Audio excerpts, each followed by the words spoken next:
Lo que estás a punto de escuchar cambió la vida de miles de personas que estaban al borde del abismo financiero. Quédate hasta el final, porque esto fue escrito para ti. Hay momentos en la vida en que el silencio pesa más que cualquier palabra. Momentos en que abres la nevera y está casi vacía. Momentos en que el teléfono suena y no quieres contestar porque sabes que es alguien cobrando. Momentos en que miras a tus hijos y sientes que les estás fallando. Si estás viviendo uno de esos momentos ahora mismo, quiero que sepas algo, no estás solo. Y más importante aún, Dios no se ha olvidado de ti. Hoy vamos a hacer juntos una oración poderosa, ferviente, que sale del corazón y llega directo al trono de la gracia. Pero antes, necesito que entiendas algo que la mayoría de los predicadores no te dicen. Algo que está en la Biblia, pero que muchos prefieren ignorar porque incomoda. Porque toca el bolsillo. Porque toca el corazón. La prosperidad que Dios promete no es la misma que el mundo vende. Padre celestial, eterno y poderoso, me postro hoy ante ti con el corazón abierto y el alma rendida. Tú conoces mi situación mejor que yo mismo. Conoces las deudas que cargo, el miedo que siento, la vergüenza que a veces me paraliza. Pero hoy vengo a ti no con duda, sino con fe. No con temor, sino con esperanza. Señor, tu palabra dice en Filipenses 4:19 que tú proveerás todo lo que me falta conforme a tus riquezas en gloria. Yo creo en esa promesa. La recibo hoy.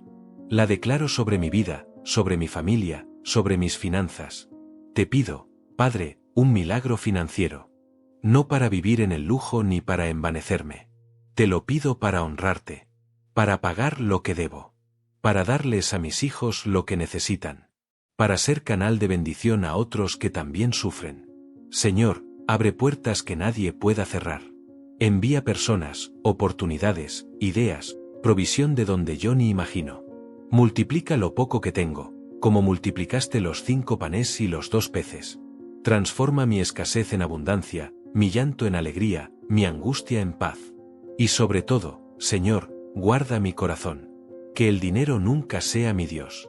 Que la prosperidad nunca me aleje de ti. Que en la abundancia o en la necesidad, yo siempre pueda decir como Pablo, aprendí a contentarme en cualquier situación. En el nombre poderoso de Jesucristo. Amén. Ahora, hermano, hermana, necesito que te quedes conmigo porque lo que viene a continuación es incómodo. Es polémico.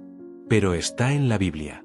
Y si realmente quieres prosperidad verdadera, necesitas escucharlo. Hay una historia en el Nuevo Testamento que casi nadie usa en los sermones de prosperidad. Una historia que Jesús mismo contó. Y que, si la lees completa, te va a sacudir por dentro. Es la historia de un hombre rico. Un hombre que tenía todo.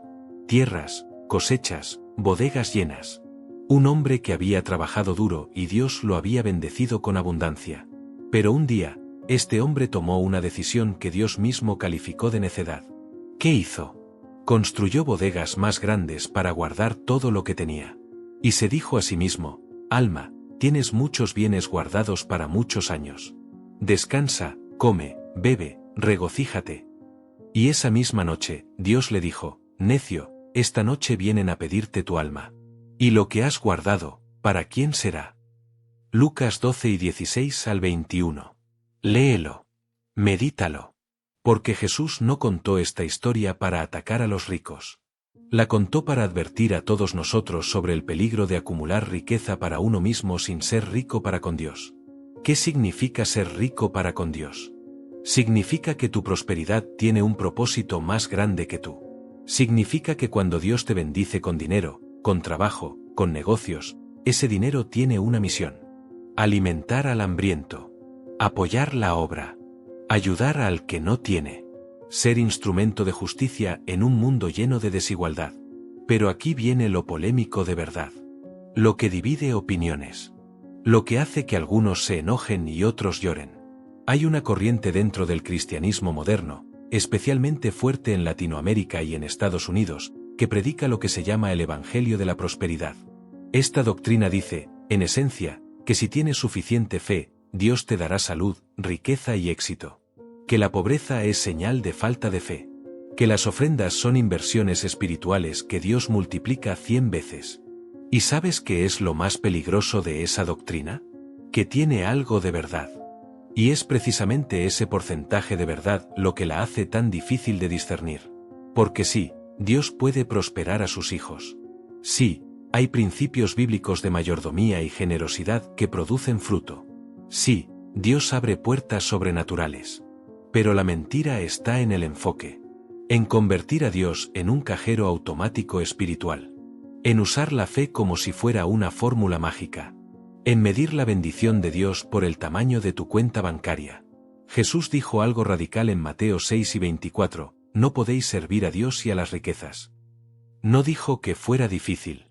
No dijo que requiriera madurez espiritual. Dijo que era imposible. Que si el dinero ocupa el trono de tu corazón, Dios no puede estar ahí. Y sin embargo, millones de personas hoy están en iglesias donde el pastor llega en avión privado, usa relojes de lujo, vive en mansiones, y predica que eso es señal de la bendición de Dios. Mientras el feligrés que da su diezmo con sacrificio sigue esperando el milagro que nunca llega. Eso no es el Evangelio de Jesucristo. Es una distorsión. Una trampa espiritual con envoltura religiosa. Pero antes de que pienses que estoy en contra de la prosperidad, déjame ser muy claro, Dios quiere bendecirte. Dios quiere que tus necesidades sean suplidas. Dios se preocupa por tu situación financiera. Eso no es un invento moderno. Está en la Biblia desde el principio. Cuando Dios le prometió a Abraham que lo bendeciría, no fue solo espiritualmente. Génesis 13:2 dice que Abraham era riquísimo en ganado, en plata y en oro. Cuando Isaac sembró en tiempo de hambre, cosechó el 100 por 1.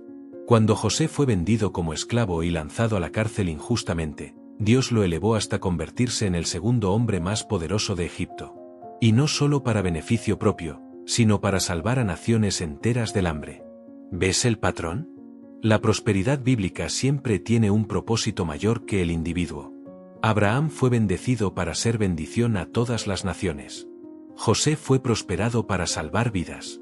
Salomón recibió sabiduría y riqueza para edificar la casa de Dios y gobernar con justicia. En cada caso, la prosperidad vino acompañada de una responsabilidad, de una misión, de un llamado. Y ahí está la clave que cambia todo. Cuando oras pidiendo un milagro financiero, ¿con qué propósito lo pides? ¿Solo para salir del hoyo? ¿Solo para comprar lo que quieres? ¿O estás dispuesto a recibir la prosperidad de Dios como un mayordomo fiel, sabiendo que esos recursos no son solo tuyos? Ahora hablemos de la historia más polémica y más ignorada sobre el dinero en toda la Biblia. Una historia que involucra a uno de los discípulos más cercanos de Jesús. Una historia que termina en traición, en 30 monedas de plata, y en la muerte del Hijo de Dios. Judas Iscariote. La mayoría de las personas conoce a Judas como el traidor. El que besó a Jesús para entregarlo a los soldados. Pero lo que muy pocos analizan es por qué lo hizo. Y más aún, ¿qué dice eso sobre la relación entre el dinero y la fe? Juan 12:6 revela algo devastador. Dice que Judas era el encargado de la bolsa del dinero del grupo de los discípulos. Y que robaba de ella. Este hombre no era un extraño. Era parte del círculo íntimo de Jesús. Había visto milagros con sus propios ojos. Había escuchado el sermón del monte. Había participado en la multiplicación de los panes. Y aún así, el amor al dinero fue más fuerte. Pablo lo escribió con claridad en 1 Timoteo 6:10. El amor al dinero es raíz de todos los males. No el dinero en sí. El amor al dinero. La obsesión. La idolatría financiera. Esa pequeña inclinación del corazón que dice, necesito más, quiero más, haré lo que sea necesario para tener más. Esa fue la trampa de Judas. Y es la misma trampa que está activa hoy, disfrazada de oportunidades, de atajos, de negocios turbios, de mentiras pequeñas que parecen inofensivas. Pero hay algo más en esta historia que casi nadie menciona. Después de traicionar a Jesús, Judas sintió remordimiento. Fue a devolver las 30 monedas. Dijo, he pecado entregando sangre inocente. Los sacerdotes, fríos y calculadores, le respondieron, ¿a nosotros qué? Allá tú. Y Judas arrojó las monedas en el templo, salió, y se ahorcó. ¿Qué nos dice esto? Que el dinero mal obtenido no produce paz. Que lo que se consigue traicionando los valores, traicionando a las personas, traicionando la propia conciencia, tarde o temprano destruye a quien lo buscó. No porque Dios castigue con crueldad, sino porque hay leyes espirituales que no se pueden violar sin consecuencias. Y al mismo tiempo, esta historia nos habla de algo profundamente esperanzador. Porque mientras Judas tomaba esa decisión fatal, Jesús seguía en la cruz, perdonando, intercediendo, diciendo: Padre, perdónalos, porque no saben lo que hacen. La gracia de Dios es más grande que nuestros errores financieros. Más grande que las deudas que contrajiste por malas decisiones. Más grande que los negocios que fracasaron. Más grande que las veces que pusiste el dinero antes que a Dios. Si hoy estás en una crisis financiera y sientes que es consecuencia de errores propios, quiero que escuches esto: hay restauración disponible para ti. Hay un camino de vuelta. Hay un Dios que no solo perdona, sino que reconstruye. Pero el camino de vuelta comienza con una decisión de corazón. La decisión de poner a Dios primero. No como una fórmula para recibir dinero, sino como el Señor genuino de tu vida, de tu tiempo, de tus recursos. Mateo 6:33 lo resume todo: buscad primeramente el reino de Dios y su justicia, y todas estas cosas os serán añadidas. No dice buscad el dinero y Dios vendrá después. Dice buscad a Dios primero, y lo que necesitas vendrá por añadidura. Esa es la economía del reino. Esa es la prosperidad que no destruye, que no esclaviza, que no traiciona. Así que hoy, si estás creyendo por un milagro financiero, hazlo con el corazón correcto. Pide con fe. Pide con expectativa. Pero también pide con rendición. Con disposición de ser mayordomo fiel de lo que Dios te dé.